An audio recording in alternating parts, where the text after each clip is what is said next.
करीब 8 दिन पहले मैंने अपने सारे गुलाब के प्लांट्स की इनके साइज के हिसाब से सॉफ्ट और हार्ड प्रूनिंग की थी, जिसका वीडियो भी मैंने अपलोड किया था। 8 दिन बाद रिजल्ट आप देख सकते हैं।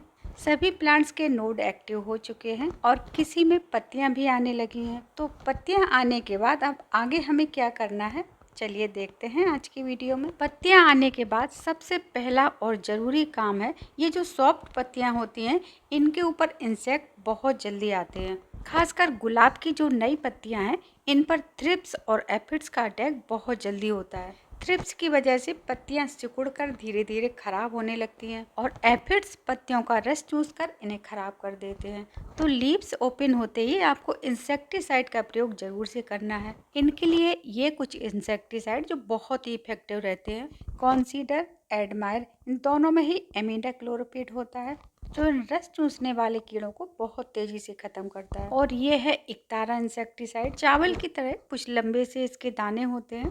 थ्रिप्स की वजह से जब पत्तियां सिकुड़ने लगती हैं उस पर ये बहुत ही ज़्यादा इफेक्टिव होता है। मात्रा का आपको विशेष ध्यान रखना है। 1 लीटर पानी में केवल आधा ग्राम के करीब दाने डालेंगे। अच्छे से सेक करने के बाद पूरी पत्तियों पर इस तरीके से सुबह या शाम के टाइम स्प्रे करना है। डोज बिल्कुल ज़्यादा नहीं होनी चाहिए।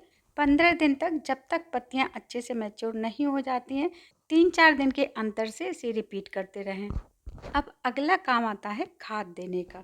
तो खाद इस समय हमें बहुत ज़्यादा नहीं देनी है। पहले मिट्टी की थोड़ी सी गुड़ाई कर लेते हैं।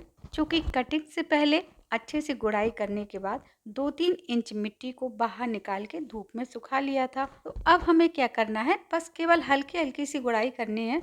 पॉट में लगे हुए गुलाब की मिट्टी देखिए इस तरह से एकदम से सॉफ्ट होनी चाहिए।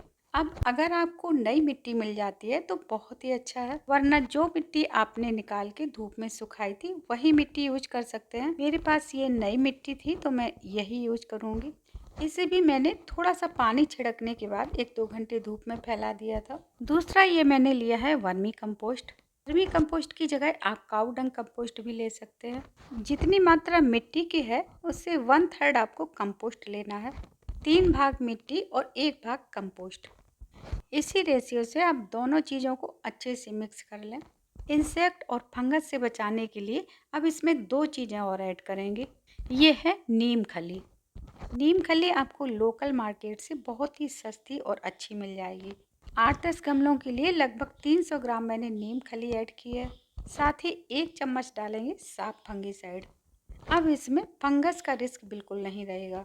तो सारी चीज़ों को अच्छे से मिक्स करके पॉट के साइज के हिसाब से हमें इसे डालना है। थोड़ी सी नीम खली मैंने अलग से भी रखी है। इसे हम सबसे पहले पॉट में चारों तरफ से बिल्कुल किनारे किनारे से इस तरीके से डालेंगे। जो भी खाद आप डालते हैं जड़ों से थोड़ी दूरी पर इस तरीके से किनारे से ही डालना है।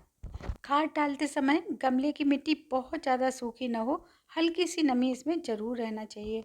बड़े पॉट में 2 चम्मच नीम खली डालेंगे और जो 8 इंच से छोटे पॉट है उसमें केवल 1 ही चम्मच डालनी है। कोई भी खाद डालने से पहले मिट्टी में इतना मॉइस्चर ज़रूर होना चाहिए। नीम खली डालने के बाद अब हम कंपोस्ट और मिट्टी का जो मिक्स तैयार किया था वो डाल देंगे। ये प्रोसीजर आप ज़मीन में लगे हुए प्लांट पर भी कर सकते हैं।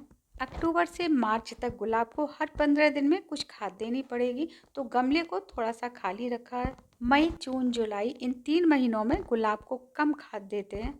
अब नंबर आता है वाटरिंग का। क्योंकि प्लांट पर अभी पत्तियां बहुत ज़्यादा नहीं है, पानी हम केवल इतना ही देंगे कि आधे पॉट तक पहुंच जाए। अब 8-10 दिन बाद जब पत्तियां अच्छे से मैच्योर हो जाएंगी उसके बाद जो फर्टिलाइजर देना है उसका भी वीडियो मैं आगे अपलोड करूंगी। Thank you.